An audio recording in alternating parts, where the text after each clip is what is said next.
Welcome back to our Sproutable Parent Q&A. We've got a great question this month from a parent who wants some help around sleep.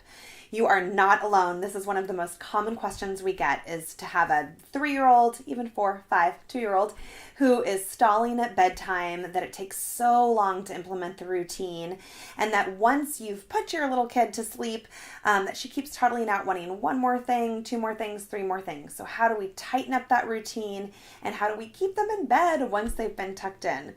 So in this case, the question from the parent says she's had to start her routine so early because it takes so long for the child to actually get to sleep.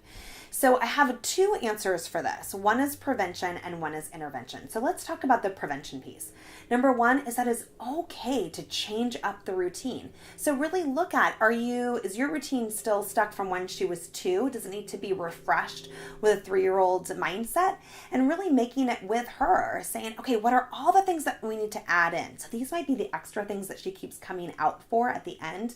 Add in that extra bedtime snack, add in that water, add in that extra hug, extra book, extra cuddle. That's just part of the routine. Practice it, refresh it, put it up on a new little sheet of paper so that she can see it with pictures on it. So feel free to refresh that part of the routine. And you might want to add a little bit of a connection game. So right when you start it, maybe it's a little game or a little puzzle or a little song back and forth that you play together.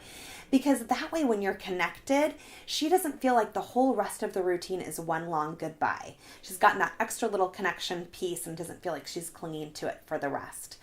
So intervention-wise, in the moment, as she's coming out, you want to keep it breezy. You want to validate, I know it's hard to fall asleep. Let's just keep trying, walking her right back in. It's important that kids at this age have a flashlight or their own control over light, making sure there's a night light, making sure they've got a couple books that they can keep reading in their bed, their stuffies that they can talk to, sing to. So when you're walking her back in, you're not saying, you have to sleep. We know how that feels as a grown-up, right? When you're telling yourself, I've got to go to sleep right now. You're not telling her that she's got to go to sleep right then, but you can give her other ideas. You can sing a goodnight song to one of your stuffies. You can read one more book. You can, etc. Okay? So I hope that helps. Thank you so much for writing in. Parents, if you have a question, please send them in to us so we can answer on our Q&A segment. Thanks so much for tuning in.